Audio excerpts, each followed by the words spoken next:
Pendant des années, les fans se sont posé la même question. Pourquoi Ed China a-t-il vraiment quitté Wheeler Dealers? Pourquoi Ed China a-t-il vraiment quitté Wheeler Dealers? L'histoire officielle semblait trop soignée, trop polie. Pas de drame, juste des différences créatives. Mais quelque chose ne collait pas. L'alchimie était parfaite. L'émission était en plein essor. Et soudain, il est parti. Aujourd'hui, après 8 longues années, Ed China a enfin confirmé pourquoi il avait quitté Wheeler Dealers. Lors d'une récente interview discrète, il a révélé ce que beaucoup soupçonnaient depuis longtemps. Et c'est plus profond que ce que l'on imaginait. L'âge d'or de Wheeler Dealers. Lorsque Wheeler Dealers a été discrètement diffusé pour la première fois en 2003, personne ne s'attendait à ce qu'il devienne un phénomène mondial. Ce n'était pas une émission tape à l'œil. Elle ne cherchait pas à attirer l'attention. Elle n'en avait pas besoin. Il n'y avait que 2 blots. L'un achetait des voitures déglinguées et l'autre les ramenait à la vie dans un modeste petit atelier au carrelage grinçant et aux outils plus anciens que certaines des voitures elles-mêmes. Mike Brewer, le vendeur de voitures toujours enthousiaste, et Ed China, le grand ingénieur à la voix douce, formaient un duo improbable mais immédiatement attachant. Le format initial était d'une simplicité rafraîchissante. Mike recherchait des voitures d'occasion abordables qui avaient du potentiel, des diamants à l'état brut, et Ed opérait sa magie dans le garage, guidant les téléspectateurs pas à pas à travers chaque écrou, boulons, joints et panneaux de réparation. Il n'y avait pas de plan de drone ou de musique dramatique. Il n'y avait pas de bouchons sponsorisés ni de ralenti gratuit sur la fumée des pneus. Juste de la mécanique honnête et une narration encore plus honnête. L'émission n'a pas cherché à être élégante. Et c'est exactement pour cela qu'elle a fonctionné. Les premières années, l'émission a été réalisée avec une équipe réduite. Mike, Ed, on cameraman, un preneur de son et quelques producteurs d'Ada Boy TV. C'était brut. Elle était pure. Il n'y avait aucune garantie que l'émission soit reprise après la première saison. Mais c'est ce qui s'est passé. Et pas seulement repris, propulsé. Ce qui n'était au départ qu'une émission automobile britannique à petit budget est devenu un véritable mastodonte, diffusé dans plus de 200 pays et attirant des centaines de millions de téléspectateurs. Mais avec le succès vient l'échelle, et avec l'échelle viennent les frictions. L'expansion de l'émission s'est accompagnée d'une augmentation des attentes. Derrière le rideau, des décisions ont été prises. Des décisions importantes. Des décisions commerciales. Et lentement, l'histoire a commencé à changer. Non seulement à l'écran, mais aussi en coulisses. La construction d'une marque sans éclat. Ce qui a rendu Wheeler Dealers si unique au début des années 2000. C'est en partie ce qu'elle a refusé de faire. Dans un paysage télévisuel de plus en plus saturé de contenus brillants et sponsorisés, Ed et Mike ont construit une marque qui rejetait presque par défi les placements de produits, les gadgets tape à l'œil ou les montages excessivement dramatisés. Il n'y avait pas d'interruption, pas de conflit mis en scène pour le plaisir de raconter une histoire, mais de vraies voitures, de vrais problèmes et de vraies solutions. Ed a fait remarquer un jour dans une interview que Wheeler Dealers avait toujours pour but de se salir les mains et de montrer aux gens comment on fait les choses, et non de glorifier le processus. Cette crudité est devenue son super-pouvoir. Les téléspectateurs ne regardaient pas seulement les révélations avant et après. Ils restaient pour le milieu. Les parties couvertes de graisse, souvent laborieuses, que la plupart des autres émissions omettaient. Dans les cercles industriels, Wheeler Dealers était une sorte de licorne. Son succès n'est pas dû à l'image de marque, mais plutôt à son absence. Comme l'a dit un blog de fans, ils ont traité le public comme des mécaniciens, et non comme des consommateurs. Il y avait un charme éducatif, presque à l'ancienne, dans le style de la BBC, et les fans appréciaient cette confiance. Cette approche a conféré à l'émission une authenticité que l'on ne peut pas simuler avec un montage ou un budget astucieux. Mais si le public a adopté le format sans lustre, il n'a pas vraiment enthousiasmé les dirigeants des chaînes qui ont des signes de dollars dans les yeux, surtout pas en Amérique, où le contenu est souvent considéré sous l'angle de la monétisation d'abord, et de la narration ensuite. Alors que l'émission gagnait du terrain outre-Atlantique et commençait à enregistrer des chiffres importants à l'international, Discovery a vu une opportunité. Wheeler Dealers n'était plus seulement une émission de voitures. C'était une marque et, pour eux, les marques devaient être soignées, structurées et commercialisables. L'idée de laisser l'argent des sponsors sur la table devenait de plus en plus difficile à ignorer. C'est à ce moment-là que tout a basculé. Discovery et sa filiale américaine, Velocity Channel, ne voulaient pas seulement une émission à succès. Ils voulaient un produit télévisuel, quelque chose d'élégant, d'évolutif, d'américanisé. Et c'est exactement à ce moment-là que la fracture lente et subtile de la vision créative a commencé à se former. Ils ont été confrontés à des problèmes de notoriété, de friction et de stress liés au format. Au moment où Wheeler Dealers atteignait sa 7e saison, ce n'était pas seulement une émission populaire. Il s'agissait d'une franchise mondiale. Chaque nouveau marché s'accompagne de nouvelles attentes. Plus de voitures, des calendriers plus serrés, des délais d'exécution plus courts et un nombre croissant de personnes qui se prononcent sur ce que devrait être l'émission. Le format était toujours reconnaissable, mais il s'étirait. Les épisodes devaient s'adapter à de nouveaux créneaux horaires dans différents territoires. Les coupes sont devenues plus serrées, les explications plus courtes. Les téléspectateurs ont commencé à remarquer que les segments techniques d'Ed, qui constituaient autrefois l'essentiel de l'émission, se réduisaient peu à peu. En coulisses, Ed et Mike ont également dû faire face au chaos logistique qui accompagne le succès international. Les échéances sont devenues plus brutales. Les calendriers de tournage sont devenus implacables. Les véhicules devaient être achetés, réparés, filmés et retournés plus rapidement que jamais. Il y avait des signes, petites mais perceptibles. Les explications d'aide sur certaines réparations semblaient précipitées. Des procédures entières étaient soudainement effectuées hors caméra. Les approfondissements techniques ont cédé la place à des montages chronologiques. Pour les fans de longue date, le changement a été brutal. L'âme de l'émission, la partie où l'on apprend vraiment quelque chose, était réduite à néant. Les fils de discussion sur Reddit, les forums automobiles et les sections de commentaires sur YouTube se sont enflammés de spéculations. Pourquoi Ed n'explique-t-il plus les réparations comme il le faisait auparavant? Quelqu'un a-t-il remarqué qu'il était à peine présent dans les derniers épisodes? Essayait-il d'américaniser l'émission? De nombreux téléspectateurs ont supposé qu'il s'agissait d'une évolution naturelle ou qu'Ed était peut-être en train de réduire ses activités en raison de contraintes de temps. Peu de gens se doutaient de la véritable réponse, à savoir qu'il faisait discrètement pression dans les coulisses, défendant l'intégrité des segments de l'atelier. Il n'était pas prêt à abandonner l'âme de l'émission sans se battre. Mais dans le monde impitoyable de la production télévisuelle, la résistance créative se heurte souvent de plein fouet aux contraintes budgétaires, aux priorités des chaînes et à l'analyse des données d'audience. Ed menait une bataille qui était malheureusement déjà perdue derrière des portes closes. Pourtant, il n'a pas abandonné, pas immédiatement. Il a essayé de s'adapter. Il a essayé de faire en sorte que cela fonctionne. Et pendant un certain temps, il a réussi à maintenir l'essence en vie, même si ce n'était que par fragments. Mais les fissures se sont formées. Bien qu'aucun désaccord public n'ait été exprimé à l'époque, les signes étaient là. Mike, toujours à l'avant-garde, a commencé à passer plus de temps à l'écran. Ed China commençait à se sentir comme un passager sur un navire qu'il avait contribué à construire. Et la destination, un endroit plus lisse, un endroit plus rapide, un endroit qui n'avait pas le temps de s'occuper du couple de serrage et du frein-filet. La prise de contrôle par la vitesse, une bifurcation sur la route. C'est alors qu'est intervenu le changement d'entreprise qui a tout changé.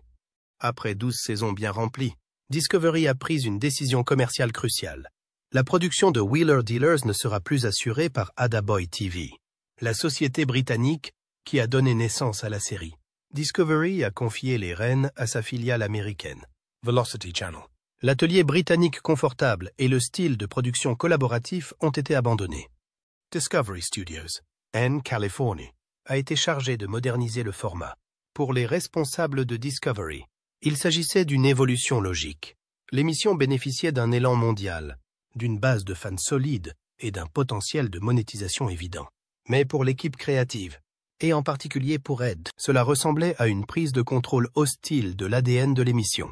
Ed a abordé cette transition avec franchise dans sa vidéo d'adieu.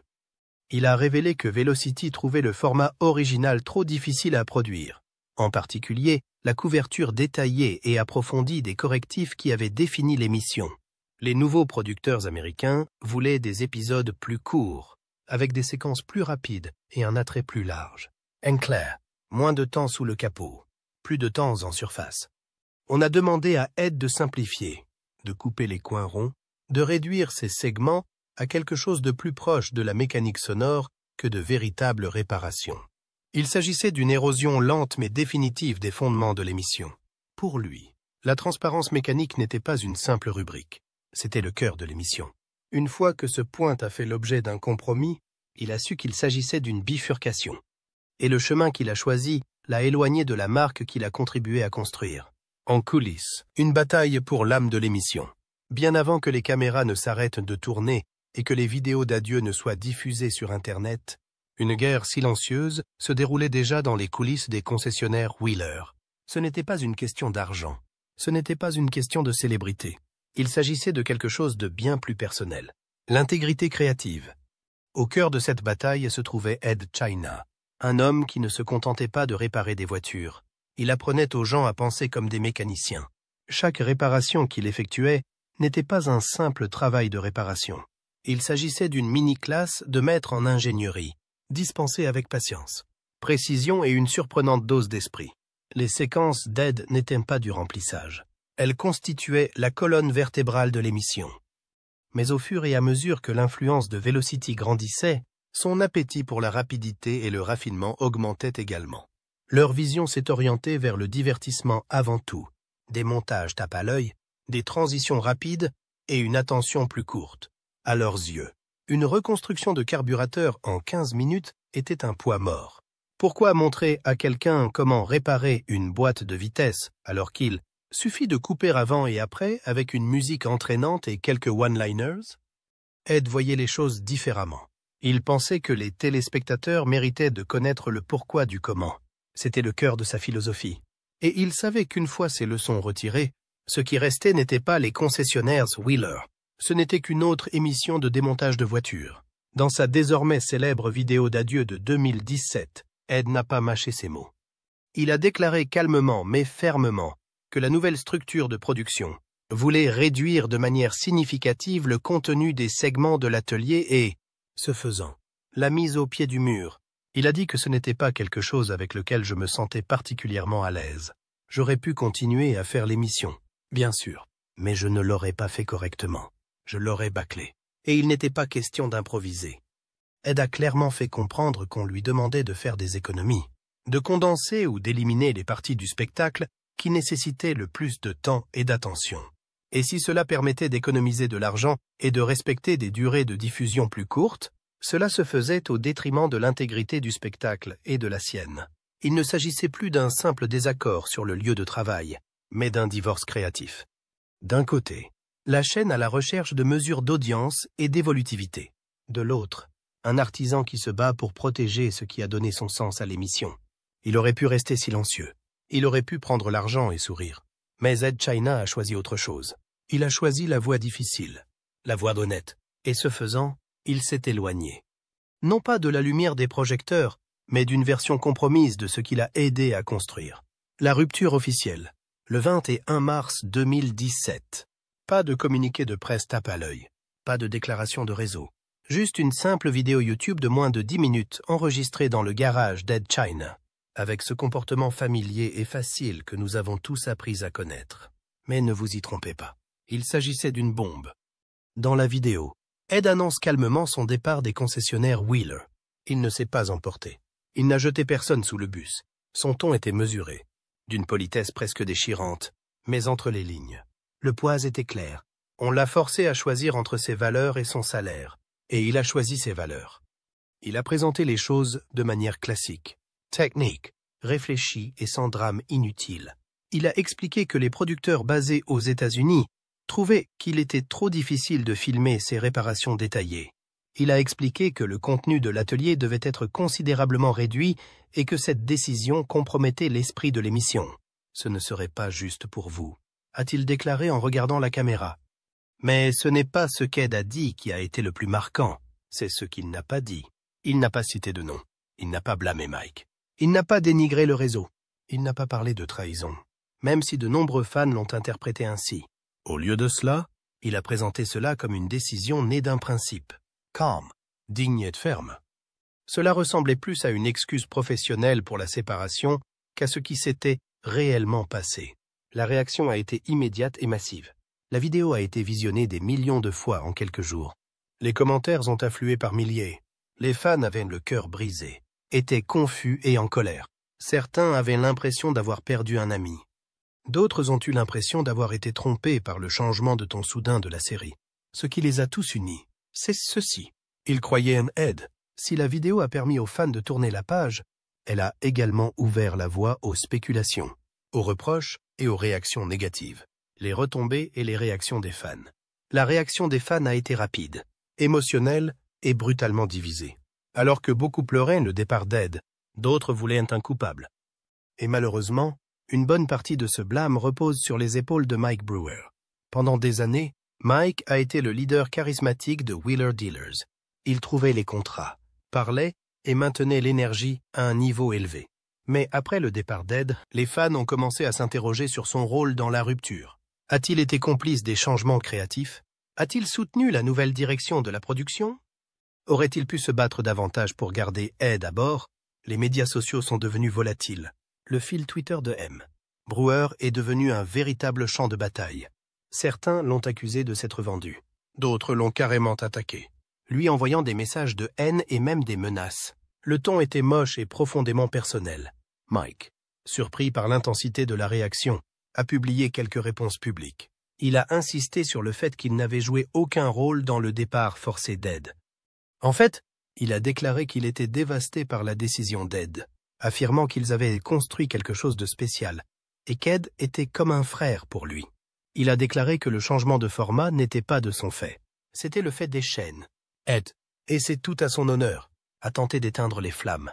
Dans un message de suivi, il a explicitement demandé aux fans de ne pas blâmer ou harceler Mike. Il a déclaré qu'il s'agissait d'un problème de réseau et non d'une querelle personnelle. Mais entre-temps, le récit avait pris une tournure autonome. Même les grands médias se sont emparés de l'attention. Des titres tels que « Les concessionnaires Wheeler dans la tourmente » et « Les fans se révoltent après le départ d'Ed China » ont dominé les cycles de l'actualité automobile. Les fils de discussion sur Reddit ont disséqué chaque mot des adieux d'Ed. YouTube a été inondé de vidéos de réactions, de théories du complot et d'éditoriaux. La nouvelle version de l'émission, désormais co-animée par la tante Anstead, se poursuit, mais elle n'est plus la même. Le sentiment des téléspectateurs est partagé. Certains sont restés fidèles à la marque.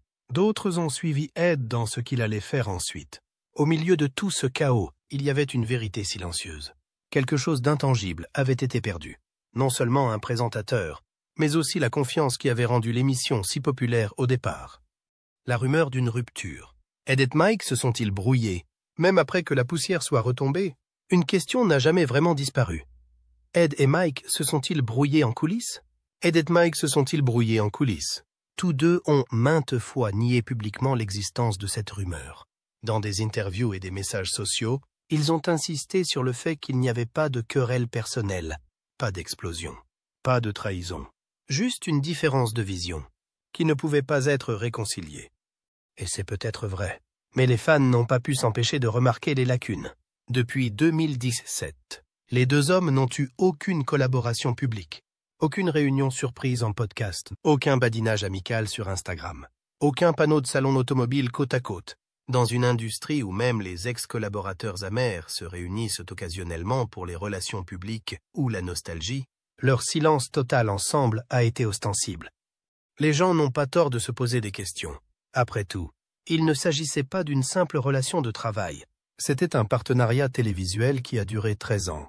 Si cela s'est vraiment terminé à l'amiable, pourquoi ce froid? Certains fans citent des interviews où le langage de Mike semblait défensif. D'autres notent que le ton d'Ed est devenu plus diplomatique, plus prudent lorsqu'on l'interroge directement sur Mike.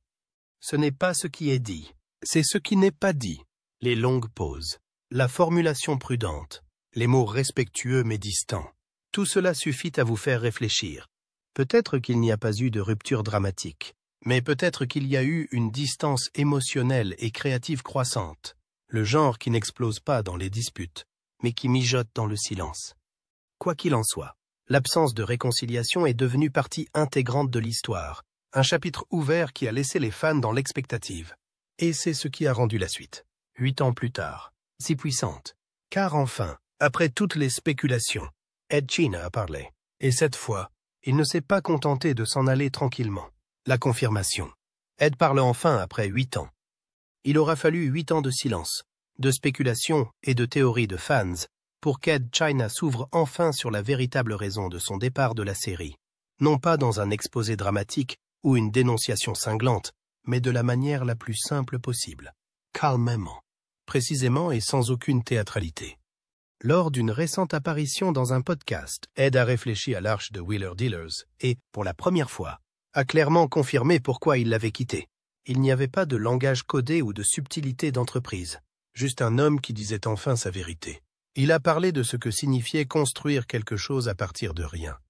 Prendre un spectacle minuscule avec quelques lumières et quelques classiques rouillés et le transformer en un géant mondial. Mais ensuite, il a admis qu'il ne voulait pas partir. Pas vraiment. Ce qui l'a poussé à partir, ce n'est pas un conflit d'ego ou un désir de changement. C'est la prise de conscience progressive que le spectacle qu'il aimait s'était transformé en quelque chose qu'il ne pouvait plus soutenir. La partie la plus obsédante, il a avoué ne pas aimer la version de lui-même qu'il était devenu au cours de ces dernières saisons. Je l'ai vraiment détesté, a-t-il dit d'une voix lourde. C'était quelqu'un que je ne reconnaissais plus, non pas à cause de la célébrité ou de l'épuisement, mais parce qu'on le poussait à faire des économies, à passer sous silence les aspects les plus délicats et à devenir quelque chose de plus lisse, de plus rapide, de plus facile à digérer. Il n'a encore appelé personne en particulier. Il n'en avait pas besoin. Le message était clair comme de l'eau de roche. La production ne considérait plus Wheeler Dealers comme une série éducative pratique. Elle la voyait comme un moteur de contenu. Et on attendait d'Ed qu'il s'aligne. C'est à ce moment-là que le déclic s'est produit. Il ne s'agissait pas de s'adapter. Il s'agissait de faire des compromis.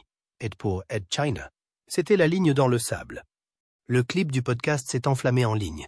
Les fans qui ont suivi la saga depuis le début ont enfin pu tourner la page. Il ne s'agit pas d'un adieu sibyllin, mais d'une confirmation directe de ce qu'ils ont toujours soupçonné.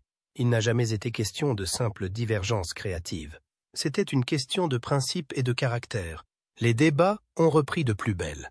Les forums se sont rallumés. De nouveaux fans ont découvert l'histoire.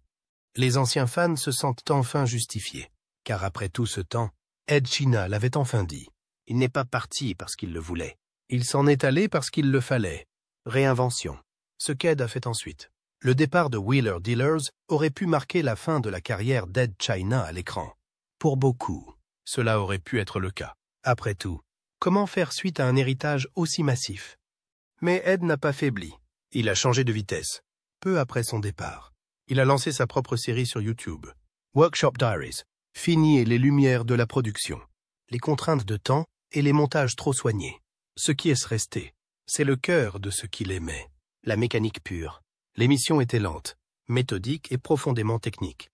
Certains épisodes ont été consacrés à des tâches apparemment banales, comme la réparation d'étriers de frein, la reconstruction de transmission ou le réglage de la géométrie des suspensions. Mais c'était le but. Il ne s'agissait pas d'un coup d'éclat. Il s'agissait d'artisanat. La série n'a pas attiré des millions de téléspectateurs du jour au lendemain, et elle n'en avait pas besoin. Le public qui comptait, celui qui aimait Wheeler Dealers pour son authenticité, l'a suivi. Ils ont accepté les longues durées d'exécution, le rythme tranquille, la volonté de bien faire les choses plutôt que de les faire vite. En dehors de l'écran, Ed ne chômait pas. Il a participé à des salons de l'automobile, donné des conférences lors de sommets techniques et continué à bricoler des inventions bizarres et à construire des véhicules respectueux de l'environnement. Il s'est même essayé aux conversions électriques, laissant entrevoir ce que sera, selon lui, l'avenir de l'automobile. Non pas par nostalgie, mais par innovation et intégrité. Et pourtant, à travers tout cela, il y avait toujours un subtil courant sous-jacent. Les fans n'ont pas pu s'empêcher de comparer ce chapitre solo aux saisons affichées de Wheeler Dealers, où l'une s'appuyait sur la profondeur et la substance, l'autre sur le style et la vitesse. Ed n'a jamais regardé en arrière avec amertume. Mais tout ce qu'il a construit après les concessionnaires de roues était une rébellion tranquille, une réfutation vivante de la direction prise par l'émission. Il ne cherchait pas à rivaliser. Il voulait retrouver l'âme de quelque chose qu'il avait contribué à façonner. Mike s'en va, mais l'ombre demeure. Mike Brewer a fait ce que font les professionnels. Il a fait tourner la roue. Après le départ d'Ed, Wheeler Dealers a continué avec une nouvelle co-animatrice, Aunt Anstead. Plus tard, Mark Elvis Priestley est arrivé. Chacun a apporté sa propre énergie et son propre style. L'émission a évolué avec de nouveaux formats, des visuels améliorés et un attrait plus large. De la Californie à Coventry, les moteurs ont continué à tourner. Mais quelles que soient les performances de l'émission, et selon la plupart des indicateurs, elle a continué à prospérer. Il y a une chose dont il ne peut se défaire, le fantôme de l'ère Ed. Les sections de commentaires sur chaque téléchargement revenaient en boucle. Ed aurait fait de mieux. Vous vous souvenez de l'époque où l'on montrait la réparation complète? Le bon vieux temps nous manque encore. Les fils de discussion sur les réseaux sociaux disséquaient les différences d'approche. Des comparaisons sur YouTube sont apparues avec des titres tels que « Hier » et « Aujourd'hui » et « Pourquoi Ed China était irremplaçable ». Ce n'était pas personnel, c'était émotionnel. Ce n'est pas seulement un présentateur qui manquait aux fans, c'était aussi un sentiment. La satisfaction tranquille de voir quelque chose de compliqué devenir compréhensible. L'humilité, le charme non poli. Mike a tenté à plusieurs reprises d'aborder la question de l'éléphant dans la pièce. Il a défendu la nouvelle orientation, fait l'éloge de ses co-animateurs et rappelé aux téléspectateurs que le changement était inévitable à la télévision. Mais de temps en temps, l'ancienne attitude défensive s'insinuait. Car même s'il faisait évoluer l'émission, les comparaisons avec Ed étaient inscrites dans l'ADN de la marque. Même des années plus tard, Wheeler Dealers portait cette ombre. Elle fonctionnait. Elle a diverti. Mais pour beaucoup, elle ne s'est jamais sentie tout à fait entière. Et c'est là tout le paradoxe. Ed est parti. Mais d'une certaine manière, il ne l'a jamais vraiment fait. Pensez-vous qu'Ed China a fait le bon choix en quittant la série? Dites-le nous dans les commentaires ci-dessous. Merci d'avoir regardé. Et rendez-vous dans la prochaine vidéo.